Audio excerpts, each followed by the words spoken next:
চায়ের সাথে এই খাস্তা খাস্তা মিনি সিঙ্গারাগুলো কিন্তু অসাধারণ লাগে খেতে। সেইটা রেসিপি আজকে তোমাদের সাথে শেয়ার করব। ভিডিওটা স্কিপ না করে ভালো মতো দেখো, তাহলেই কিন্তু সিঙ্গারা বানানো কতটা ইজি তোমরা বুঝতে পারবে।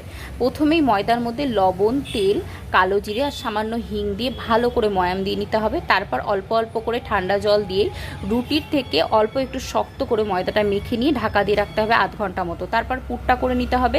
তেলের মধ্যে 5 ফোড়ন আদা লঙ্কা বাটা দিয়ে তার মধ্যে দিয়ে দিতে হবে কয়েকটা গুঁড়ো মশলা, ধনে জিরে, লবণ, হলুদ, চিনি আর সামান্য লঙ্কার গুঁড়ো আর একটু চাট মশলা দিয়ে দিতে হবে। তার মধ্যে দেখো আলুগুলো দিয়ে নামানোর আগে একটু ভাজা মশলার গুঁড়ো দিয়ে নামিয়ে ফেললেই পুরটা একদম রেডি। তারপরে এইভাবে লেচি কেটে মাঝখান থেকে একটু অর্ধেক করে নিয়ে দুটো করে সিঙ্গারা কিন্তু এক একটা লেচি থেকে তোমরা ইজিলি বানিয়ে ফেলতে পারবে। আর কড়াইয়ের তেলটা যখন হালকা একটু বুদবুদ উঠবে তখনই কিন্তু সিঙ্গারাগুলো দিয়ে দিতে হবে। বেশি নাড়বে না সিঙ্গারা, তাহলে ভেঙে যেতে পারে। আর গ্যাসটাকে মিডিয়ামে রেখে ভাজলেই কিন্তু খাস্তা সিঙ্গারা একদম রেডি। ভালো লাগলে চ্যানেলটিকে সাবস্ক্রাইব করে দেবে।